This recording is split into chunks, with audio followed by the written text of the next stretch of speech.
friends, today we will talk about pigment, what every artist will have in their palette. It's burnt sienna. In natural pigment list of pigments, we have 6 burnt siennas. But in oil colors, we have only 2, which is French burnt sienna and Italian burnt sienna. As always, we will start with grinding the pigment. And today your homework will be, you will look on all tubes of burnt siennas you have from different companies. And you will realize then almost none of them actually burnt siennas.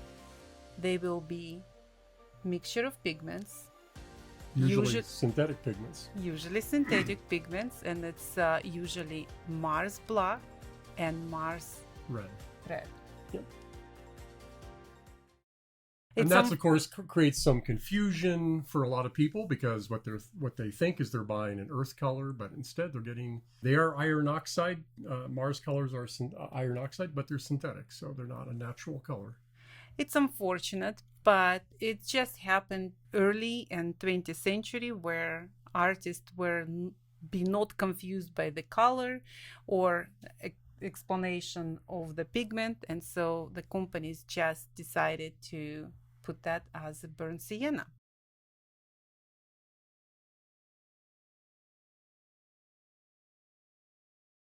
You notice here that the siennas tend to take up a lot of oil, so they have quite a bit of oil to attain their absorbency, to get to that point of their paste-like condition.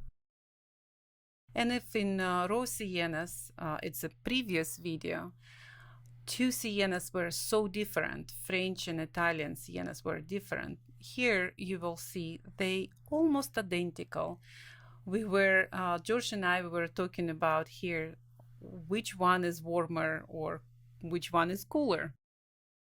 You will decide for yourself.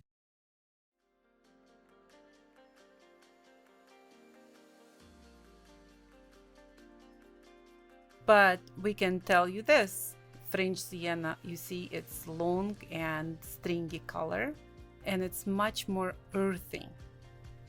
And both of them, it's PR 102, which is natural iron oxide. Here's, you can see as a pigment, they look very different, but as a mass tone in oil, you'll see they very similar. Yeah, the pigment is quite a bit warmer, but it apparently is a little bit more transparent than the French, from what we can judge on our drawdowns. Burnt siennas are made from natural or raw sienna that's dug out of the earth, and they put them in a furnace so that they are this yellowish brown color, and then after roasting them for a period of time, it drives off the water in the iron oxide.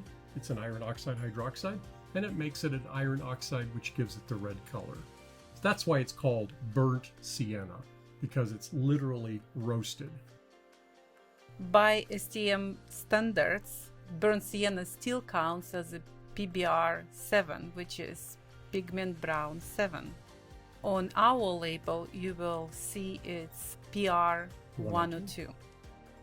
And though we did have initially the same as the ASTM standard for oil colors, PBR 7, but we decided to change it in conjunction with a couple of other companies to standardize on basically the iron oxide content, even though siennas do contain, in some cases, a manganese oxide, which gives them a little bit darker color.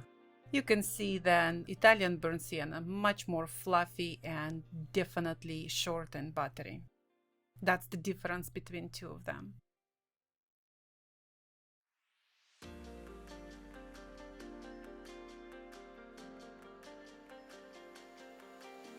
Here we will mix, and you can see the earthy appearance of that French burnt sienna. And again, like on all videos, I will mix 1/3 of lead white with amount of burnt sienna first, but then half and half,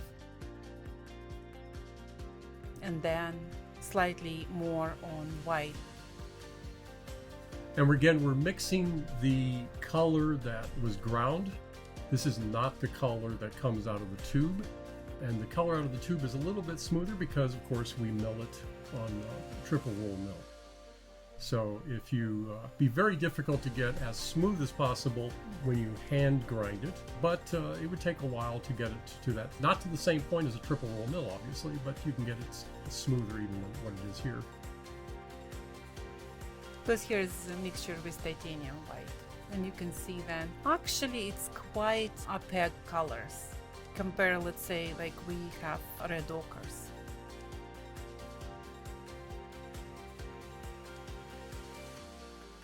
Here's Italian burnt sienna with lead white. The lead white keeps that color warm, so it doesn't necessarily fight that, but it makes it a very nice orangey type color.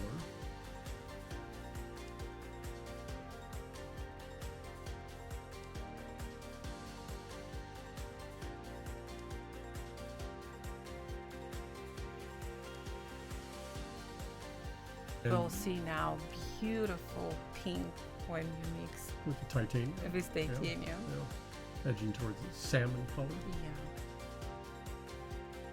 That's what's remarkable about using different whites. You can shift the color either way, cool or warm.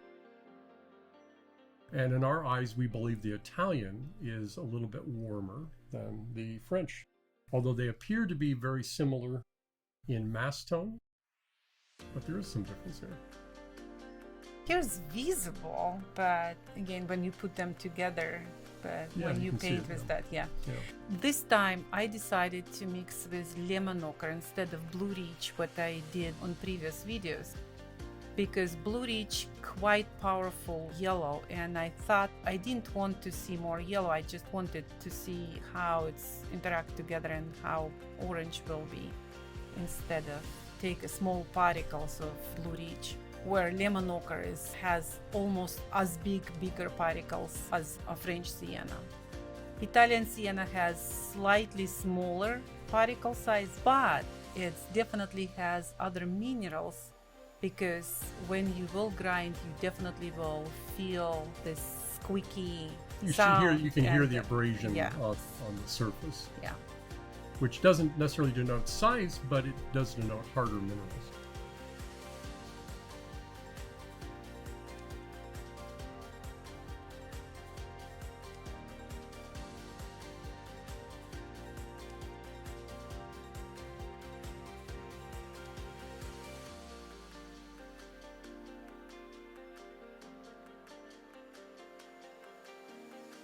And of course, I wanted to show you how two colors will perform with ultramarine, because many of you are accustomed from the schools, even when you took the school, and so to make your blocks, mixing the burnt siennas with ultramarine. Although we do believe here, to make your life easier, you actually can just take the black color. We do have 5 different blocks in range of the Rublev colors.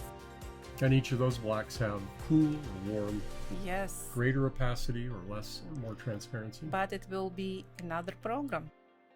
But you can still attain different types of optical blacks and optical grays. Be interesting to see how this works out here. Beautiful. That's definitely very dark black.